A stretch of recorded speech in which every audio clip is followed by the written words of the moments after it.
ഇനി നമ്മൾ പരിചയപ്പെടാൻ പോകുന്നത് ആൽക്കോ ഹാർവെസ്റ്റിംഗ് ലാഡറാണ്.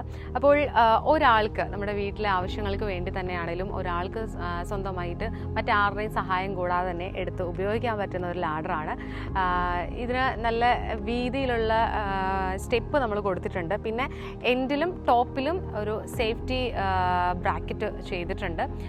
20 അടി ഉയരത്തിൽ വരെ നമുക്ക് ചെയ്യാം. അതിന് കൂടാതെ 30 അടിയിലേക്ക് നമുക്കിത് എക്സ്റ്റെൻഡ് ചെയ്യാൻ പറ്റുന്നതാണ് ഹൈറ്റ്. ഒപ്പം 8 കിലോ വെയിറ്റേ വരുന്നുള്ളൂ. ലൈറ്റ് വെയിറ്റ് ആണ് നമ്മുടെ ഈ ഒരു ഹാർവെസ്റ്റിംഗ് ലാഡർ വരുന്നത്. അതേപോലെ തന്നെ 3 ഇഞ്ച് വീതിയിലുള്ള അലുമിനിയം പൈപ്പിലാണ് ഈ ഒരു ലാഡർ ചെയ്തിട്ടുള്ളത്. ഇതോടൊപ്പം ഇനി നമ്മൾ പരിചയപ്പെടാൻ പോകുന്നത് ആൽക്കോയുടെ മറ്റൊരു ഉൽപ്പന്നമായ ഫ്രൂട്ട് പ്ലക്കറും ഒപ്പം ട്രീ ക്ലൈംബിംഗ് ലാഡേഴ്സും ആണ്. 4, 6, 12 എന്നീ അളവുകളിൽ ആൽക്കോ ഫ്രൂട്ട് പ്ലക്കറുകൾ നമുക്ക് ലഭ്യമാണ്. അലുമിനിയം പൈപ്പിൽ നിർമ്മിക്കുന്ന ആൽക്കോ ഫ്രൂട്ട് പ്ലക്കറുകൾ GI ബ്രാക്കറ്റ് ഉള്ളതിനാൽ